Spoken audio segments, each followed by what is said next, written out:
lahat ng mga opinion at mga insights ng iyong mga miyembro. Thank you po.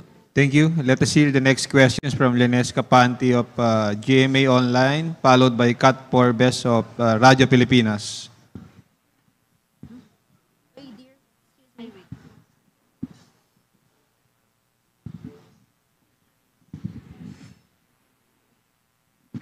Sir, good afternoon po. Sir, kasi yung filing of criminal charges and impeachment, magkaiba yung punishment nun eh. Impeachment, removal, criminal charges, may kulong. Mabibigat yung mga kaninang nabanggit. So, my question is, what is the likelihood of the House panel recommending the filing of criminal charges against the Vice President and her subordinates regarding this confidential fund controversy? Ano yung likelihood, sir, na magfa-file kayo ng, magre-recommend